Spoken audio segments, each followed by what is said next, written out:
वर्ण व्यवस्था में उत्पन्न होकर, वो भी जन्मना, जो लोग जन्मना वर्ण व्यवस्था को नहीं मानते वो लोग भी वर्ण व्यवस्था के धर्म को नहीं समझते। जन्म से ही वर्ण व्यवस्था दी जाती है शास्त्र में। लोग कहते महाराज कर्म से, बड़े बड़े वक्ता बोल जाते हैं, और बड़े प्रसिद्ध वक्ता लोग, कथावाचक लोग, वर्ण व्यवस्था कर्म से है। क्या प्रमाण?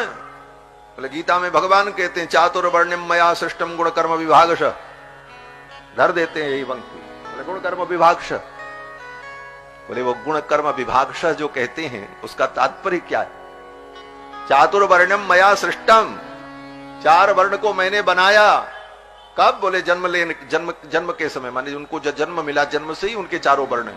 ये व्यवस्था भगवान ने दी, और फिर उनके गुण कर्मों का विभाग किया कि इनका गुण क्या होगा, इनका कर्म क्या होगा। गुण कर्म विभाग, गुण कर्मों के आधार पर वर्ण व्यवस्था नहीं बनी, वर्ण व्यवस्था के आधार पर गुण कर्मों का निर्धारण शास्त्र ने किया है। ये अंतर है। क्यों?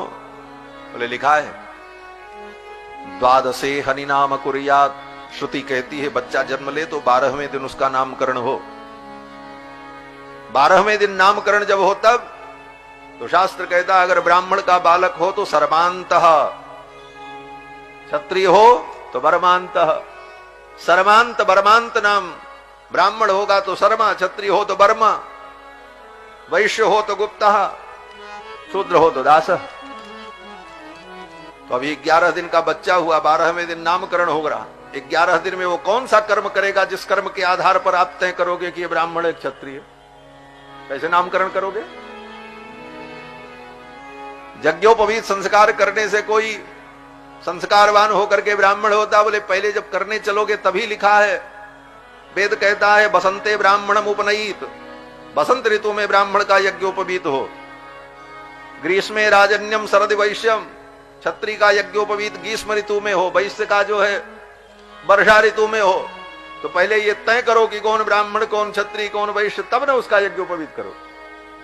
तो कर्म के अनुसार वर्ण नहीं है, अपितु वर्ण के अनुसार कर्म की व्यवस्था शास्त्र ने दी है। ये मूलभूत सिद्धांत है।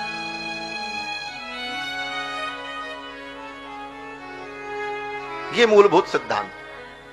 तो हम मनुष्यों के लिए अपने वर्ण के अनुसार जो कर्म की व्यवस्था है, उस व्यवस्था से हम यज्ञोपवीत आदि संस्कार करके हम वेद को ग्रहण करते हैं।